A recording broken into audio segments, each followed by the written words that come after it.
উজ্জ্বল দা biryani, American দার বিরিয়ানি এবং বাচ্চা বিরিয়ানি হলো বিভিন্ন বিরিয়ানির দোকান বা বিক্রেতার নাম, যা মূলত পশ্চিমবঙ্গ, বিশেষ করে মধ্যমগ্রাম এবং হাবড়ার মতো জায়গায় জনপ্রিয়। এই নামগুলো উজ্জ্বল দা, আমেরিকান দা এবং বাচ্চা নামে পরিচিত বিক্রেতাদের বিরিয়ানিকে নির্দেশ করে, যা স্থানীয়ভাবে পরিচিত ও জনপ্রিয়। বাংলায় উজ্জ্বল দা, আমেরিকান দাদার এবং বাচ্চার বিরিয়ানির মধ্যে কোনটি ভালো তা বলা কঠিন, কারণ এটি সম্পূর্ণরূপে ব্যক্তিগত পছন্দের উপর নির্ভর করে। প্রতিটি রেস্তোরাঁরই নিজস্ব কিছু বিশেষত্ব রয়েছে। এখানে কিছু মূল বিষয় আলোচনা করা হলো, যা আপনাকে সিদ্ধান্ত নিতে সাহায্য করতে পারে। উজ্জ্বল দার বিরিয়ানি পরিচিতি। মধ্যমগ্রামে এর যথেষ্ট খ্যাতি আছে এবং অনেকেই এখানকার বিরিয়ানির প্রশংসা করে থাকেন। স্বাদ।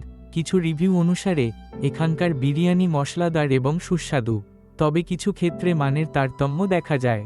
পরিমাণ ও দাম। অনেকে এখানকার পরিমাণে সন্তুষ্ট থাকেন এবং দাম সাধ্যের মধ্যে বলে মনে করেন। আমেরিকান দাদার বিরিয়ানি বৈশিষ্ট্য। এই বিরিয়ানি কলাপাতায় পরিবেশনের জন্য পরিচিত, যা এক ভিন্ন অভিজ্ঞতা দেয়। স্বাদ।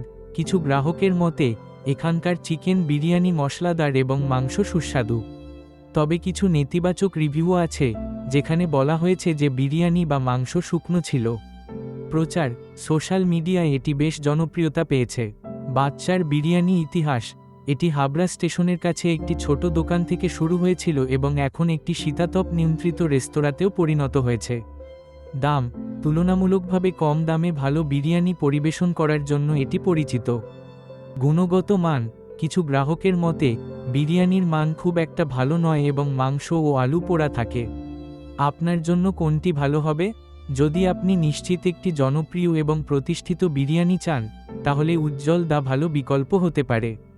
যদি আপনি একটি নতুন এবং ভিন্ন ধরনের বিরিয়ানির অভিজ্ঞতা নিতে চান, তবে আমেরিকান দাদার বিরিয়ানি চেষ্টা করতে পারেন। যদি আপনি কম দামে বিরিয়ানি খেতে চান, তাহলে বাচ্চার বিরিয়ানি বিবেচনা করতে পারেন, তবে মানের দিকটি মাথায় রাখতে হবে।